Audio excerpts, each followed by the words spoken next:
फलटण येथील एका डॉक्टर महिलेने आपले जीवन संपलेलं आहे। खरं ते पोलिसांना त्रासून कंटाळून या मुलीने आपलं जीवन संपलेलं आहे। आता माझ्यासोबत आहेत सुषमाताई आंधळे ताई, काय सांगाल? पुन्हा एकदा घटना घडलेली आहे सातारा जिल्ह्यामध्ये पाहिलं तर फलटण येथील एका डॉक्टर महिलेने आपल्या स्वतःला जीवन संपलं तर पोलिसांनी त्रास कंटाळून, काय सांगाल? PSI बदने आणि PSI प्रशांत बनकर या दोन अधिकाऱ्यांच्या संबंधाने सदरील महिलेने आपल्या हातावर तक्रार लिहिलेली आहे। सुसाईड नोटमध्ये त्याचा उल्लेख आहे। प्रश्न असा निर्माण होतो की जर 3 महिन्यांपासून मयत डॉक्टर तरुणी ही एका असॉल्टेशनला आणि मेंटली टॉर्चरिंगला सामोरी जात होती, तर काय त्या महिलेने कोणाकडे तक्रार केली होती का? वरिष्ठांना याची कल्पना दिली होती का? वरिष्ठांनी त्याच्यामध्ये काही दखल घेतलेली आहे का? सदरील महिलेला कुणीही मदत केली नाही का? आत्ता हे सोपं आहे। सरकार पक्षांमधल्या काही बायका सांगतायत की नाही आत्महत्या पर्याय नाही। हे मलाही मान्य आहे की आत्महत्या पर्याय नाही, पण एखादी व्यक्ती आत्महत्येच्या पातळीपर्यंत अगतिकतेचा निर्णय घेते, इतकी अगतिकता त्या व्यक्तीची का निर्माण व्हावी? कारण जेव्हा अतिशय हतबल परिस्थिती निर्माण होते आणि सरकार पातळीवर कुठलीही मदत उपलब्ध होत नाही, त्यावेळेला ती अगतिकता वाढत जाते। याचा सुद्धा विचार केला गेला पाहिजे। कारण एकतर कायदा सुव्यवस्थेची बूज राखण्याची जबाबदारी ज्या पोलीस खात्यावर आहे, त्या पोलीस खात्याचे अधिकारी जे रक्षक आहेत कायद्याचे, ते रक्षकच भक्षक होत असतील तर दाद कोणाकडे न्यायची? फक्त डॉक्टर महिलाच नाही, म्हणजे पुणे असेल, पिंपरी चिंचवड असेल, ठाणे असेल, मुंबई असेल, अशा ठिकाणी तर अक्षरशः पोलीस खात्यात काम करणाऱ्या महिलांवर सुद्धा ही वेळ आलेली आहे। अगदी 3 महिन्यांपूर्वीची घटना आहे की पुण्यामध्ये PI महिला अधिकारी, या महिला अधिकाऱ्यांच्या सोबत भाजपचा पदाधिकारी प्रमोद कोंढरे याने गैरवर्तन केले। प्रमोद कोंढरेच्या विरोधात विनयभंगाचा गुन्हा दाखल झाला। फिर्यादी स्वतः PI अधिकारी, महिला पोलीस निरीक्षकाचा विनयभंग करण्यापर्यंत भाजप पदाधिकाऱ्याची मजल जाते आणि यामध्ये त्या महिला पदाधिकारी पोलीस अधिकारीला न्याय मिळण्याच्या ऐवजी पुणे पोलीस आयुक्त दबाव आणतात की महिलेने बदली घ्यावी। सदरील महिला मॅटमध्ये गेली। मॅटने सांगितलं की तिच्या संबंधाने राजकीय दबाव येऊन सापत्नपणाने आणि सूडबुद्धीने तिच्यावर कारवाई होत आहे। ह्या सगळ्या खरं तर कामाचा त्रास होतो, त्याच्यासाठी आहे, पण विशाखा समितीच्या तरतुदी तोकड्या पडत आहेत का? केला जातोय का?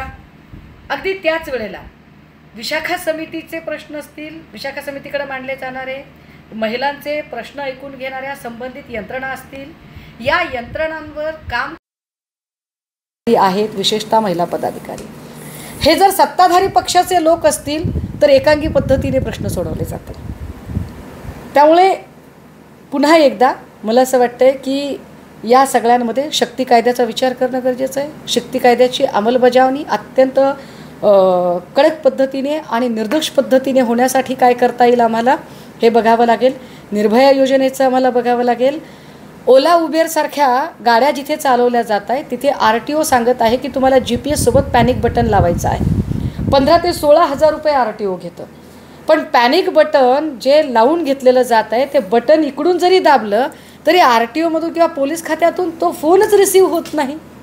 म्हणजे सगळीकडून महिला असुरक्षित आहेत। एखाद्या महिलेने आत्महत्या केल्यानंतर आपल्याकडे चर्चा होते आणि मग त्याच्यावर हंगामी चर्चासत्र झडतात।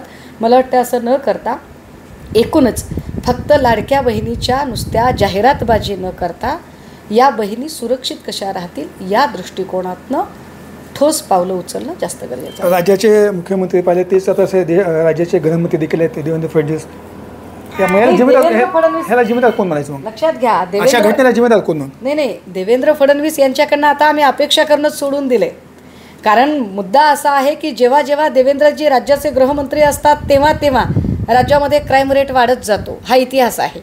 देवेंद्रजींना जर खरंच त्यांची ड्युटी कळली असती तर आज पुण्यामध्ये 70 ते 80 ज्या सशस्त्र गँग आहेत त्या गँग सक्रिय झाल्या नसत्या। जिथे सरकार पक्षाचे स्वतः राज्याचा गृहमंत्रीच गुंडांना गन लायसन देतोय, त्यांच्याकडनं आम्ही अपेक्षा काय करायच्या? काय मागणी काय असेल तुमच्या शिवसेना? आता मागणी एक पहिली गोष्ट तर फक्त त्या 2 अधिकारीच नाही, तर या एकूण प्रकरणाची SIT चौकशी होणं जास्त गरजेचं आहे. या प्रकरणाची SIT चौकशी व्हावी. त्या 2 अधिकाऱ्यांच्यासह ज्यांनी या घटनेवर पांघरूण घालण्याचा प्रयत्न केला असेल, ज्या वरिष्ठांनी त्या तक्रारींकडे दुर्लक्ष केलं असेल, त्या सगळ्या लोकांना चौकशीच्या या कक्षेमध्ये आणलं गेलं पाहिजे. आणि या संबंधाने पुन्हा आम्ही सांगतोय, हे महिला आयोग वगैरे असल्या अंधश्रद्धांना मी काही मानत नाही, पण गृहमंत्री इतक्या वेळा अपयशी ठरत आहेत. एकदा मान्य करा देवेंद्रजी की आपण राज्याचे गृहमंत्री म्हणून सपशेल नापास झालेले आहात. आपल्याला राज्यातील कायदा व्यवस्था सांभाळता येत नाही. अजून कुणी एखादा गुणवान व्यक्ती असेल तर अशा व्यक्तीला तरी ते पद द्या. राजीनामा दिला पाहिजे. ते देणार नाहीत. त्यांच्यासाठी खुर्ची महत्वाची. आपण मागणी करणार नाही. अहो, आम्ही लाख वेळा मागणी जरी केली ना, त्यांच्यासाठी खुर्ची फार महत्वाची आहे. देवेंद्रजींवर टीका झाली तरी, देवेंद्रजींना म्हणजे त्यांच्यासमोर लोकांनी जीव दिले तरी, बहिणींच्या आबरू लुटल्या तरी, कोयता गँगने दिवसाढवळ्या माणसं लुटली तरी, काही जरी झालं तरी देवेंद्रजींना खुर्ची इतकी प्यारी आहे की देवेंद्रजींना खुर्ची कशीच सोडवली जाणार नाही. भलेही त्यांच्या खुर्चीच्या आड येणारे चंद्रकांत पाटील असतील, कधी सुधीर मुनगंटीवार असतील, कधी पंकजा मुंडे असतील, किंवा आत्ता आलेले मुरलीधर मोहोळ असतील, या भल्यांना ते बाजूला करायला मागे पुढे बघणार नाहीत. या संदर्भात शिवसेनेची काय भूमिका असणार आहे? शिवसेनेची भूमिका पहिल्यांदा ही असेल की आधी तर अजून प्रायमरी स्टेजच्या सगळी माहिती आहे, पूर्ण माहिती घ्यायची आहे. मी उद्या सातारला जाणार आहे. घटनास्थळी जाऊन मी प्रत्यक्ष त्या सगळ्या गोष्टींची माहिती घेणार आहे. ती माहिती घेतल्यानंतर मी बोलतो. त्याच्यामुळे बीडमध्ये एक मेळावा झाला होता ओबीसीच्या संदर्भामध्ये. त्या ठिकाणी वक्तव्य केलं होतं की छगन भुजबळने किंवा मुंडे साहेबांचा खरा वादचा हे धनंजय मुंडे सासू आहेत. त्याच्यामुळे आता पहिलं तर संपूर्ण वाद चेतलेला कसं पाहता आपण? बीड जिल्ह्यात आपण स्वतः आपण इथल्या मातीतले आहात, संपूर्ण इतिहास तुम्हाला माहिती आहे. मी जरी इथल्या मातीतली असली ना तरी मला असं वाटतं की मला फॅक्टवर बोलायला आवडतं आणि जे महत्त्वाचे मुद्दे आहेत मला त्यावर बोलायला आवडतं. जे कोर इश्यू आहेत, राज्यातल्या ज्या कोर इश्यूजच्या समस्या आहेत त्यावर आपण बोललेलं चांगलं राहील. जे नॉन इश्यूज आहेत आणि जे कोर इश्यूंना भरकटवण्याचे प्रयत्न केले जातात की या राज्यातल्या पूर परिस्थितीचा मुद्दा आहे, शेतकऱ्यांच्या मदतीचा मुद्दा आहे, वाढत्या गुन्हेगारीचा मुद्दा आहे, महिलांच्या सुरक्षेचा मुद्दा आहे, ह्या सगळ्या मुद्द्यांकडून लोकांचं लक्ष हटवण्यासाठी भाजपची स्क्रिप्ट वाचायचा जर कोणी प्रयत्न करत असेल तर त्या स्क्रिप्टमध्ये आणि त्या कलगी तुऱ्यामध्ये किंवा जी नुरा कुस्ती चालते दोन्हीकडून, अशा नुरा कुस्तीमध्ये पडण्यात मला काही एक स्वारस्य कोण करतं नेमकं नाही. जे करत असतील ते, मला त्यात स्वारस्यच नाही. We don't want to give any critically comment on it. We think it's none of our business.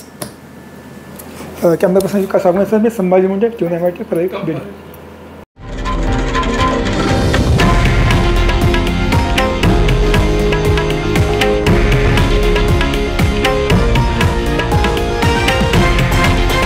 हे आहे देशातील नंबर 1 न्यूज नेटवर्क आणि आपण पाहत आहात TV9 मराठी, एकमेव.